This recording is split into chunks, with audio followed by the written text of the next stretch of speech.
Morning, everybody. Good Thank morning. you so much for taking time to join us. I understand that it's the holiday weekend and a lot of people have taken some vacation time.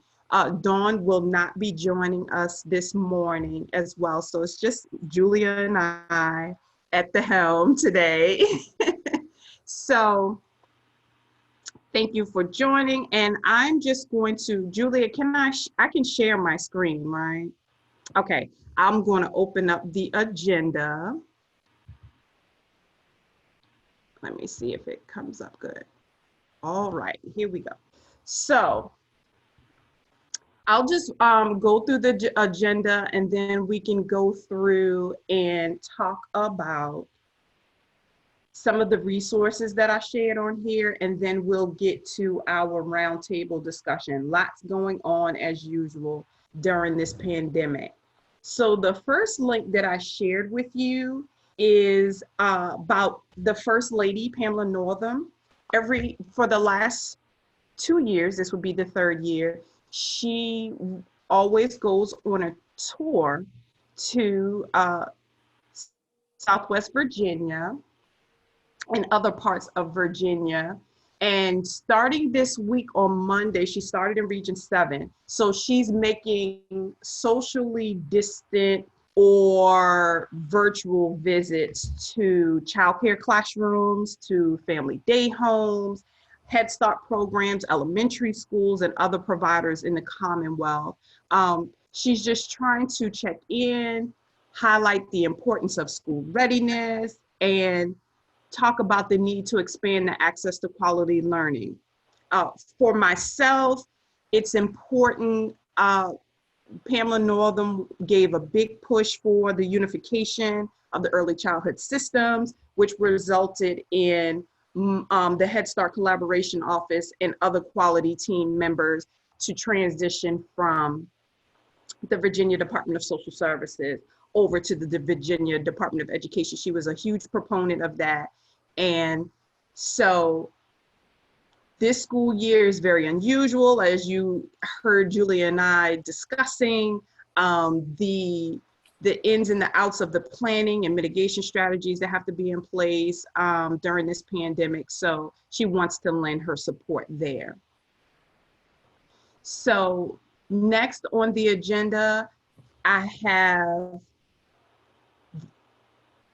it's a letter from Dr. Bergeron that was sent out. I don't know if you received it via email, but it's a notice talking about looking forward to the 2020-2021 program year.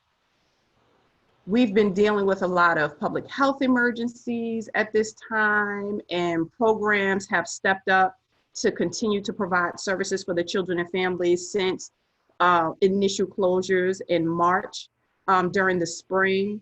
And Dr. Bergeron just wanted to give you some words of encouragement to keep you moving forward, give you some congratulations for being so flexible and really continuing to meet the needs of the children and families during this time, and continuing to make those connections and build those relationships. So if you have an opportunity, please review that letter. She also provides some key highlighted links for information that is posted on eClick. So, and at the bottom, she also shares the links to the Office of Head Start Camp sessions that were conducted a couple of weeks ago. So there were 6 individual sessions. And so those links are also there and they're still active. So you can acquire that information as well. So I'll go past the roundtable discussion and go down to the resources. So this week, huge announcement. The OHS designation renewal system final rule changes. This is very, very, very important because it changes when programs will have to recompete. It goes in depth about the new thresholds that will need to be maintained and fiscal requirements, and it goes in depth about deficiencies. When I sent out the email attaching the agenda, I also sent the slide presentation for the initial DRS final rule change webinar. So please review that. But this program instruction, of course, goes into great detail, and is also a good resource for you to review for your records as well. So the next resource I shared here is about anti-bias teaching and learning environments in Head Start and early Head Start programs. And this is a learning series. It already began, and you can go on eClick to access the previous webinar slides. But this is a training that webinar, that will be coming up on next Thursday, September the 10th, from 3 p.m. to 4:30 p.m. It's going to go into describing the development of children's understanding of differences and individuality, identifying some biases that some educators may have and how they impact early childhood education. It's going to provide some resources for anti-bias teaching and the development of a child's sense of identity and belonging, and also some inclusivity. So if you can, it would be beneficial to you to register for that webinar and get those resources. And I will probably, once the series is completed and all of the information is available, I will share out with all of the grantees so that they can have that in their resource library as well. So the next link that I shared is something, a new resource that was added to eClick, and that is the COVID-19 Early Care and Education Considerations Before Reopening. So this is truly a compilation of everything that has been posted on eClick for you to access. It talks, you can access, it's broken down into a module. And it talks about all of the key topics, considerations for screenings, how to involve your health service advisory committee about reopening decisions, caring for your children, what type of updated policies and procedures you'll be putting in place that respond to the pandemic, supporting staff and family wellness, which we know is essential, caring for children with special healthcare needs, guidelines for cleaning and disinfecting, and whatever the current guidance is on wearing masks. And the last update that I received for the state of Virginia was that it was adjusted for social distancing, that instead of having to maintain the 6-foot distancing, if both parties are wearing masks, you can maintain a 3-foot distancing for children, and that was according to the American Pediatrics Association, and that is why the Virginia Department of Education updated their phased reopening guidelines to include that. And I think that's essential as you're trying to create your pods and your zones, and ensuring the spacing is accurate. So that does help with those updates. So please review that. The last resource that I shared there is the National Center on Early Childhood Development, Teaching and Learning Disability Service newsletter. This is essential because providing virtual or remote services to children with disabilities has been pretty difficult during this time period, and they want to give you some resources about maintaining their therapy sessions, early childhood intervention, and program transitions. So use that as a resource for your disabilities team, and look at the recommended practices there, and resources they have for how you can support families with children who have an IFSP or an IEP. But going back up to our roundtable, so I will stop sharing.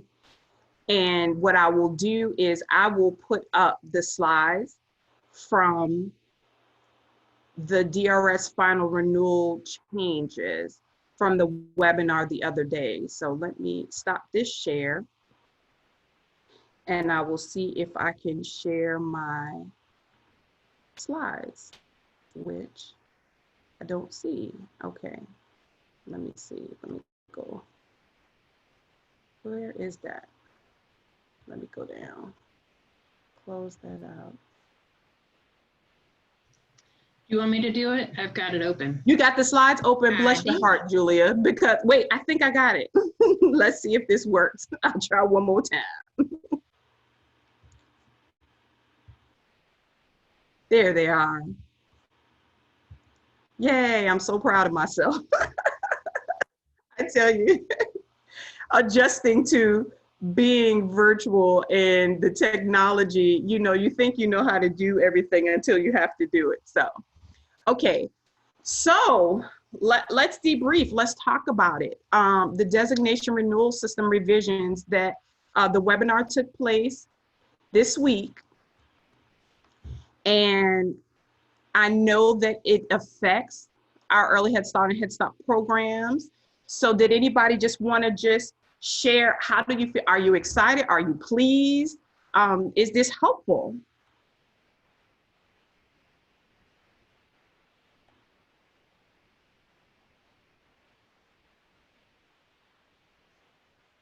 Don't all speak at the same time.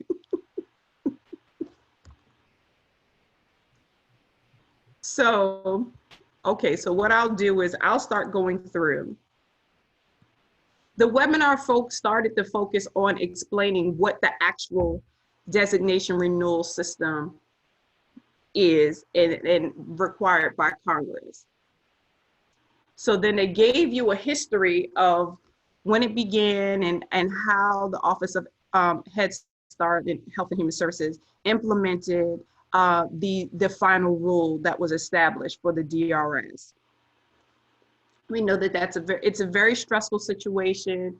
There's a lot of documentation involved. If you receive deficiencies, you have to work extremely hard to make sure that you have corrective actions in place in order for you not to receive any further deficiencies. But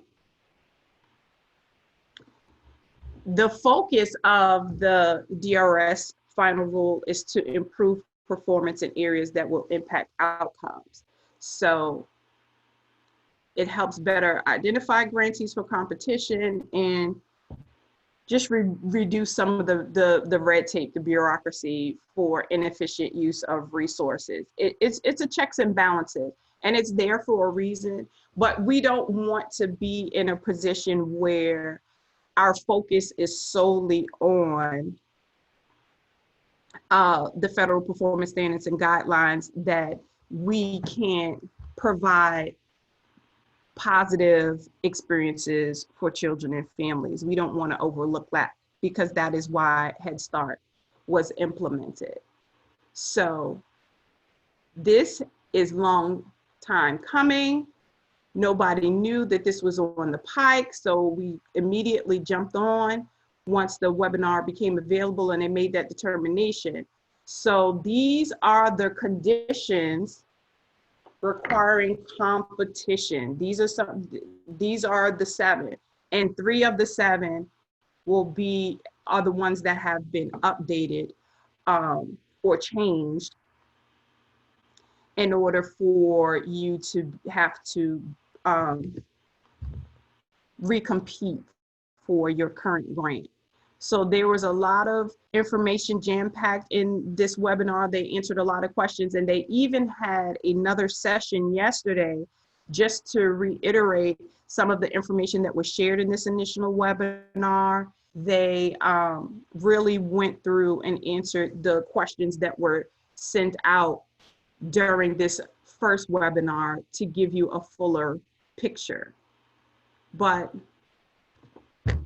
thoughts, comments. I'm pretty sure some of you have been through this experience before. Did you have anything that you would like to share?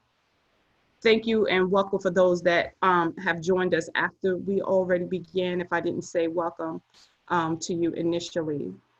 Dawn, I know that you shared on a previous call how stressful it was for you. Did you want to talk further about that? Good morning.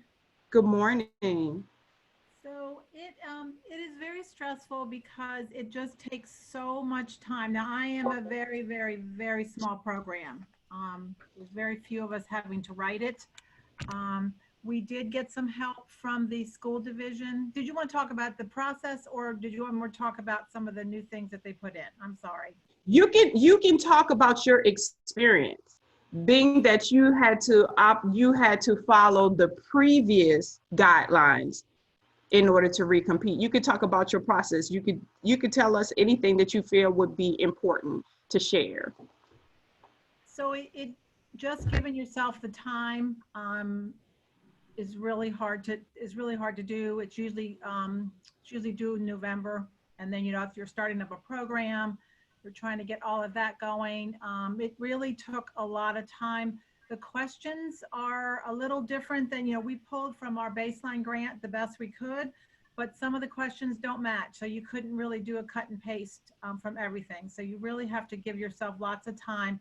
The file uploads, they ask for so many documents, and they give you like 50-page max or something. Like we opened one up, we had 132 pages that we had to pare back down. Just your MOAs that they ask for, we had to keep taking those out. So it's really hard to get all of that in, and they're so particular about making sure you do give them everything that they want. The grants.gov workspace was a little bit difficult to manage. You really have to give yourself lots and lots of upfront time to make sure you're doing everything that they ask. You have multiple users for that, and make sure everybody's doing the same thing. We did get school support help, and it really was helpful. However, school support help, they don't know Head Start like we do. And so they can't always answer the questions that we need to answer in the way that we need to answer them. I will share that I am not sure that, I know that, and I've heard this from some other programs, you can make a lot of changes, a lot, especially if you don't think that you're being competed against. I kind of went through the community to see if I could get any feelers, and mostly what I got is like, are you kidding? Your grant is way too small for anybody to compete for it, which gave me a little bit more fuel to really do some changes. We were one condition. We had child left on the bus 4 years. It was in year one of our grant, and then we had to recompete in the 5-year period. So this would have helped us a lot, the DRS, with having just the one deficiency. However, when I look back, we streamlined our grant a lot. So when we took out, we're saving the school division about $300,000 of cash. Wow. So in looking at that, it was a positive for the school division, but it's just a lot of work, especially you're using all those human resources. And I think most of our grantees all get their grants back. So it's a lot of work for receiving your grant back. Yes, thank you so much for sharing that, Dawn. And I want to state that yesterday on the call, they shared that they wanted everyone to know that the corrective actions are mandatory, that if you receive any deficiencies, you don't have an option whether you want to make corrective actions, but just leaving any deficiencies uncorrected could lead to termination. But there's a process for everything as it pertains to Head Start. But I think that this is a positive step forward. We have new leadership with Dr. Bergeron, and so there was an opportunity to really look at the processes for Head Start and see how can they make any level of adjustment, because always the goal is to continue providing services to children and families, especially those that are the most vulnerable. Did anybody else have any takeaways from the webinar? I have another comment if nobody else wants to jump in just yet. Yes, Dawn, please do. So the class, I actually I put this in the question box yesterday, but it didn't get answered. So my Okay. concern with class, as I'm sure lots of you do as well, I understand is what they call it, quality and competitive, the two areas. So what I really worry about is I'm a program now with even fewer classrooms than I had before. So I always, all of my classrooms get class reviewed by the one reviewer, all of them. Mm-hmm. I also don't really think that they follow the true protocol of class, but that's another item. So all of my programs, all of my classrooms get class rated, and then that means that I only have a few classes that are getting put into the average. If you have 100 Mm-hmm. classes, you have a better chance of your average going up. So if you have a brand new team, which I have, brand new team, and let's say this was a regular year and we were having a class review in November, there's no way a brand new team can get those kinds of scores for what they're looking for, because class, I like class. I really like it a lot, but we know it takes years for it to become second nature and the fabric of those teachers. Yeah. So that kind of worries me if I'm going to have all of my classes and then I have that average in there. Anybody else have that worry, or you have larger programs where they don't average your few little classes?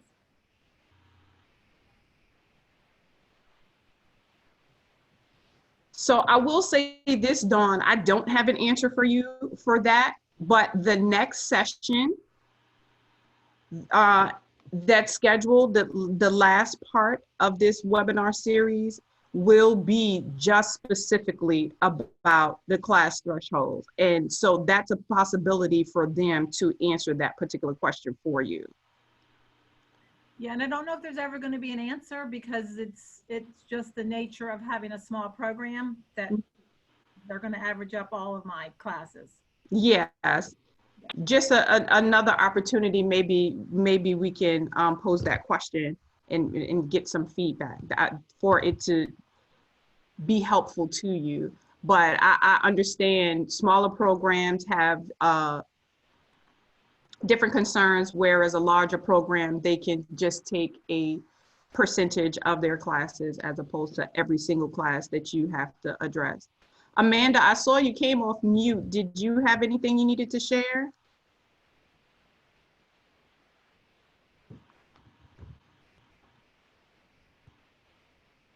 Okay.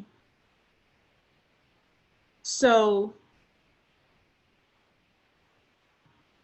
looking at the deficiency condition, they spoke about what the original deficiency condition required for competition. And so now that's revised to, instead of having just one deficiency over a 5-year grant period, you have to obtain 2 or more deficiencies. And if you have more than one grant, if you have an early Head Start grant and you have a Head Start grant, if you get one deficiency in the Head Start grant and one deficiency in the early Head Start, under the early Head Start grant, that doesn't count as 2. It still counts as just 1. But if you do obtain another deficiency in either program, then that would render you having to participate in the DRS system and recompete for your grant. So this is what Dawn was focusing on about the clash measures. We know that class is essential. That is the push, especially for the state teacher observations, as far as teacher-child interactions, and it works. It is the central focus of the PDG. So this is not going away. We will have to embrace it and just work towards being supportive and providing resources to our teaching staff in order to meet these thresholds. And it is a process. So they went into detail about the original class condition and what the revised class condition will be. And this is what Dawn mentioned about the quality thresholds and then the competitive thresholds. And as I stated previously, they will have they will have a closing session webinar that will speak specifically about class and go into more detail and answer some specific questions that have been shared up until this point. The last condition that was updated is surrounding the fiscal condition and auditing. So the revised condition will require you to compete if you have audit findings of going concern during the 5-year period, and then a total of 2 or more audit findings, of material weakness or question costs associated with Head Start funds. We have to be very careful during this time, especially with these pandemic funds that we receive, to ensure that we're documenting everything that we're doing. That was something that Dr. Bergeron reiterated during the webinar. So here are the new criterion that they shared. But the bottom line is that they feel these adjustments help with the performance of the educational staff and increase the quality of the program overall. So let me stop sharing now. So anybody have any updates that they want to provide? It can be about the DRS renewal system, what your takeaways were, or we can still move forward and talk about reopening. I know some programs have opened already in August. Some programs are scheduled to open next week. We are pretty apprehensive about that because you put yourself in a place where you have to implement your new policies and procedures, and you're trying to be as prepared as possible. Did anybody have any thoughts that they would like to share? I did want to share that I am pleased that they took the time to change up the DRS. I think that they made some positive changes, and I think that that's really good, especially the 2 deficiency. I also like, I don't know what it's going to look like, but I do like that TA can be, you can get TA for Yeah. through Office of Head Start through the TA system. So I was pleased with that. I'm pleased with the changes that they made. Yes, and I think it was a long time coming. And you can put new guidelines and new policies in place, but you want to make sure that you provide the resources and supports for people to bridge that gap. So I think the TA is essential when it comes to these new final rule changes.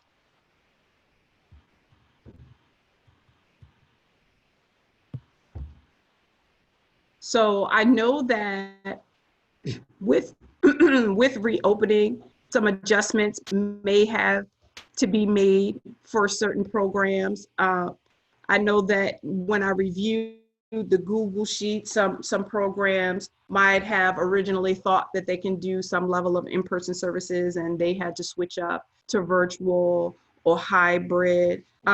Is anyone still having any issues pertaining to staffing? Do you feel like you'll be covered for next week when most of the children will be back in school? We talked at length last time about some staffing issues and putting some more structure in place about contact tracing and making sure that if we do provide in-person services that we can track where staff have been. Has anything come up since last week?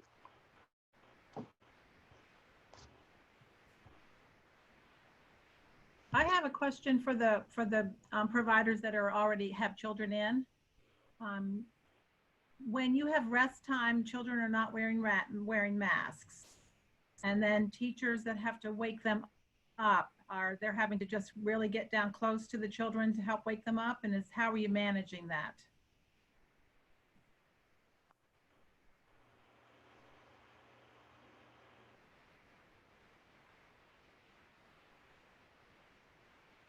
Is anybody on that is already currently open and operating some level of in-person services?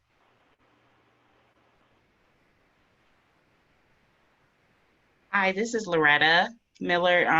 No, we're Hi, currently. Loretta. Hi. Sorry, I've been so quiet. I have my 4-year-old today, so I'm just kind of trying to listen in and back and forth. That's okay. But yeah, but we're still actually operating virtual. We've been virtual since March last year, and then we actually have 5 different counties: Greensville, Emporia, Dinwiddie, Brunswick counties, Surrey, and Sussex.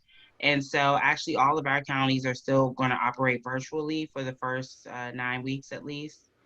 And so we haven't really run into those type of issues as of yet. Our challenge is really just trying to change our program around really to kind of accommodate all the students and families. So couldn't really respond to that, but just wanted to say no, that we haven't run into that challenge. We're not operating face to face yet. My original plan was to shorten the day and let the children go home before rest time. But VPI is you're going to have to provide the 5.5 hours. So that means that we can't send the kids home early. So that's kind of where my question is coming from. So you're focused on whether the staff have to wear face coverings if the children are resting and they're not wearing face coverings? Is that what your original question was? So the children do not have to wear masks when they're resting. Yes. So, however, you know, when we have to wake them up to get on the bus, the teachers will have a mask on, but they'll have to be very close to those children to get them up and moving and get all of their things ready. So, so I can't use my original idea, which I think would have been okay for Head Start children. That would just be an accommodation we were making, but for VPI, we share our buses. So my concern when we go back, I want to share something that I did not anticipate. You know, most of you have been online to hear my distance learning program ask me a lot of questions. So I have something to share today that I did not account for. Okay. And that is it's going well. We've the 45-minute session and then the small groups. The family activities that are happening behind the children. Some are very appropriate and fine, and some are inappropriate, whether it be siblings that we've had or just activities within the home of things that we should not be hearing. The way some children are speaking to their parents, which when we have them in class, we can manage that. Has anybody else experienced that? We're managing it, we're talking about it, but I did not anticipate how much of that is happening behind the children as they are participating with us.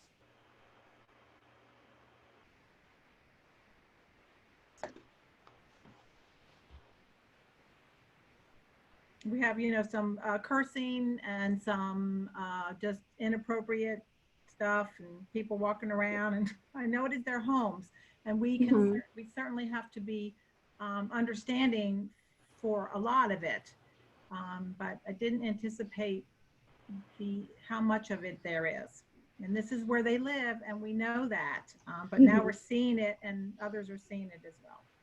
Have you brought that up to them? Like, are they aware? Because they might not be aware that, hey, that's happening in the background.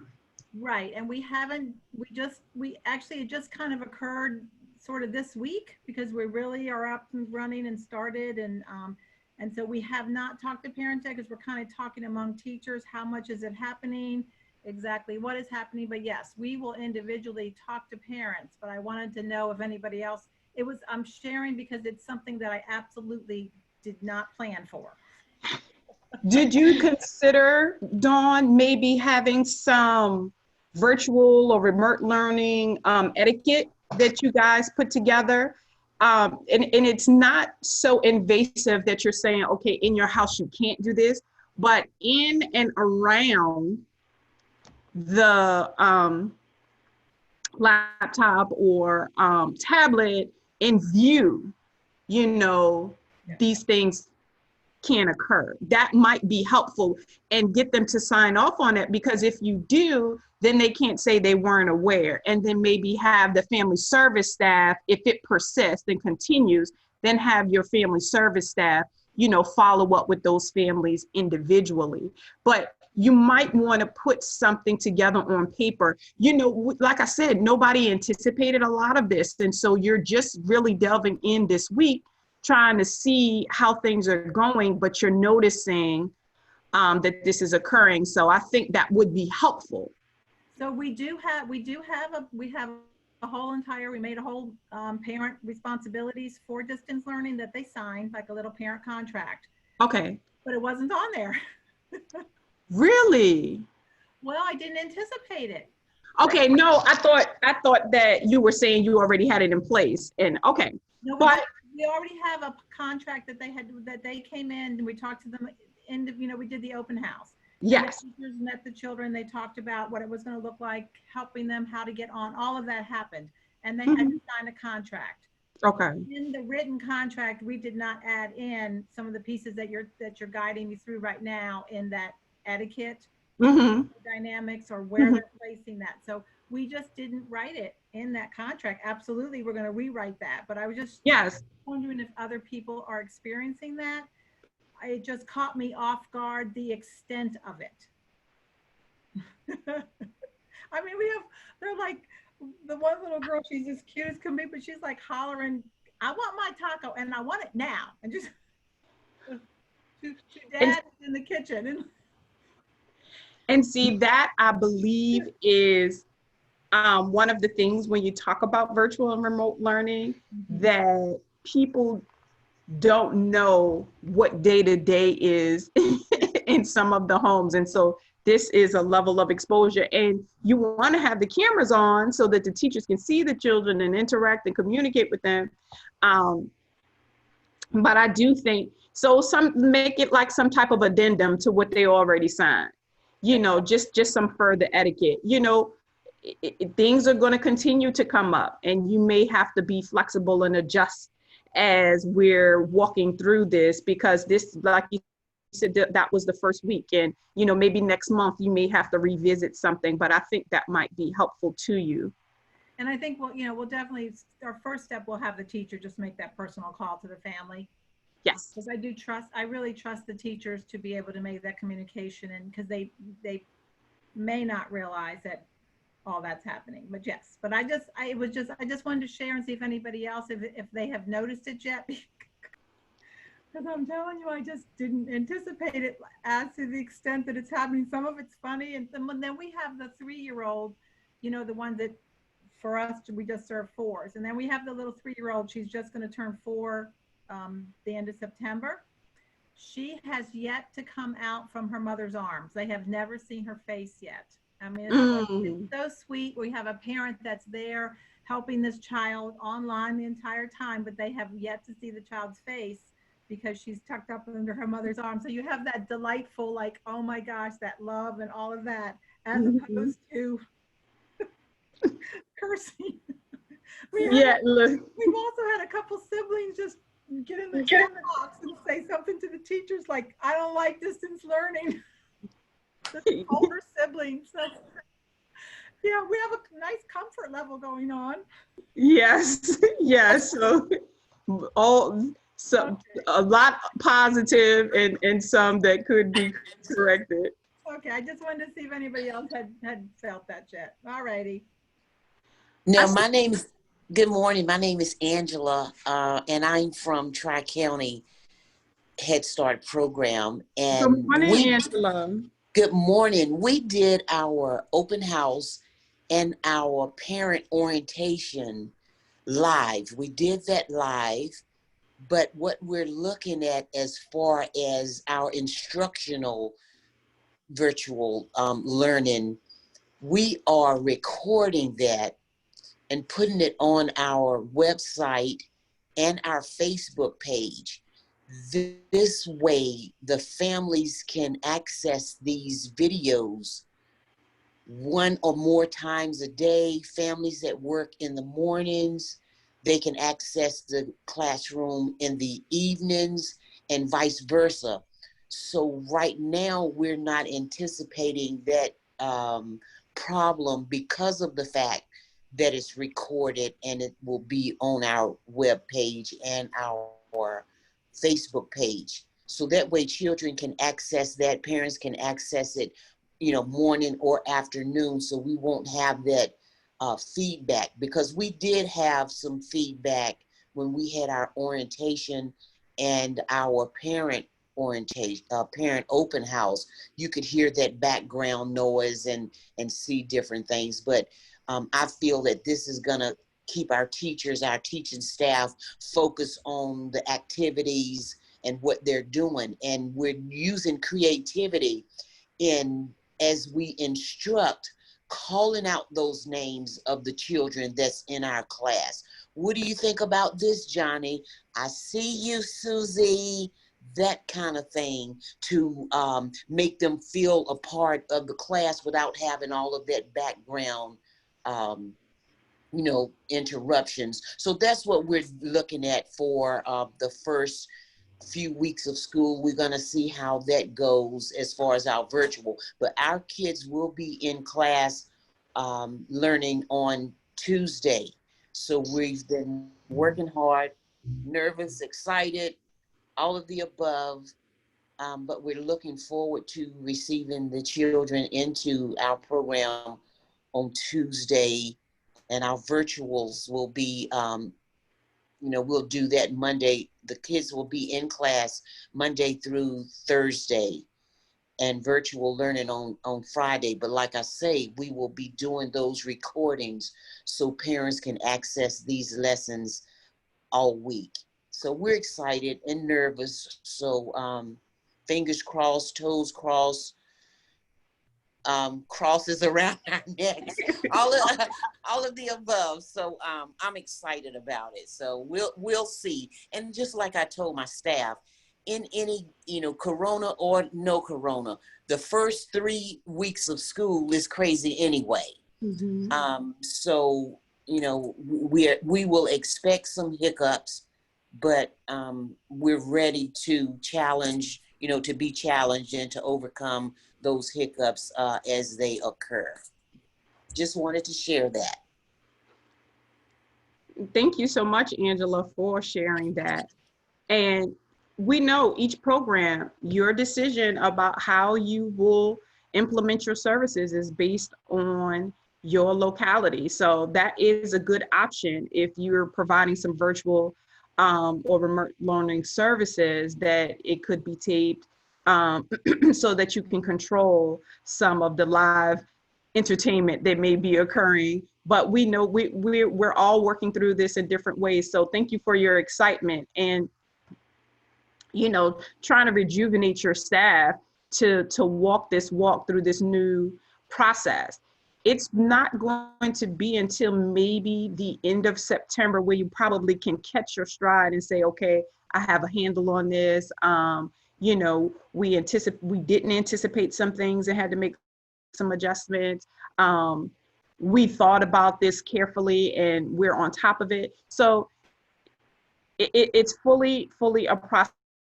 And so I appreciate you all willing to be able to share and communicate with your colleagues so that you can give them some ideas and they can glean from you to see if they may need to make some adjustments. So one thing I do want to share with you is the next formal meeting that we have on September 18th, Brenda Hewitt will be joining us. So between now and then, if you have any specific questions pertaining to regional office, whether it be fiscal, programmatic, just please send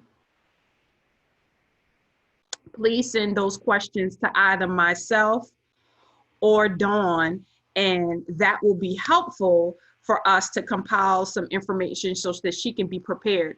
It's really just a check-in to check your temperature, see where you are, how things are going, how can they support you more. So that is coming on the horizon, and I want to let you know that. And we're also trying to work toward getting someone from the Virginia Department of Health to join us to talk about CACFP flexibilities and reimbursements, especially for those programs who are providing virtual services. We're still trying to get someone to come on and talk to you guys directly to walk you through that, because of course, this is different. So I know that you have a lot going on. Everybody is busy, and I do sincerely appreciate you joining us every week. We may look to determine, should we continue every week now that most programs are will be in operation fully. So we can talk about that on the next call to see if we need to make any level of adjustments. Do we need to go back to bi-weekly, or do we need to go maybe check in once a month? So we could talk about that, and I would like to do that when Dawn can return as well, so everybody feels like they have some input. Did anyone else want to share how things are going for them, whether you want to talk about your services that you're already providing, because you've reopened, or you're still a little apprehensive thinking through things? This is what we're here for.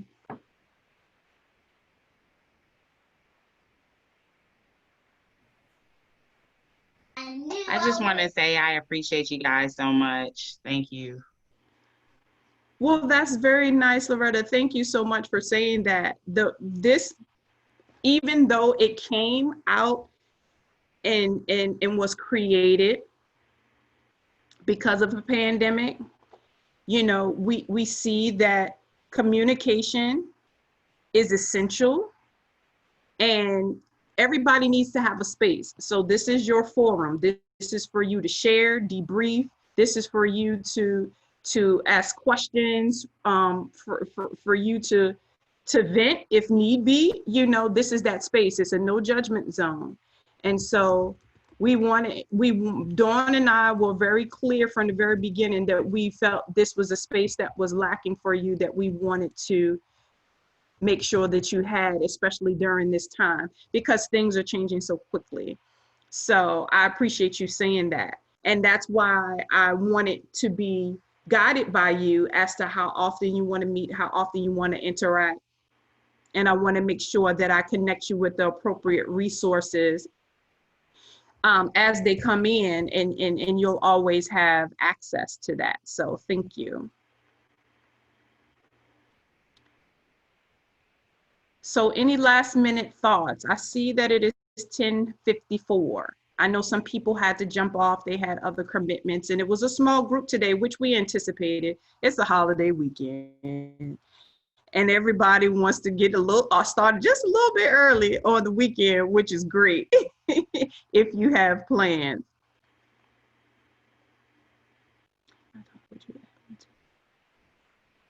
Okay, so with that said, and if no one else has anything to add, I will give you back 5 minutes today. 5 minutes, take that 5 minutes and spend it on yourself. The gift of time. I didn't hear you, Rosalind, I'm sorry. I say the gift of time. Yes, who doesn't want the gift of time? It's awesome. So thank you guys so much for participating.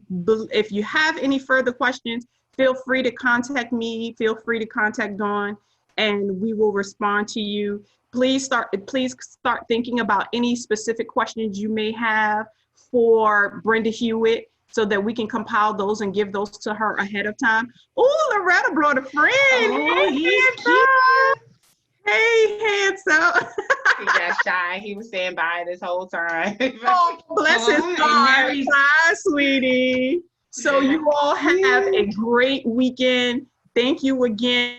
Thank you. And if anything comes up between now and then, you know, we will definitely share and communicate with you.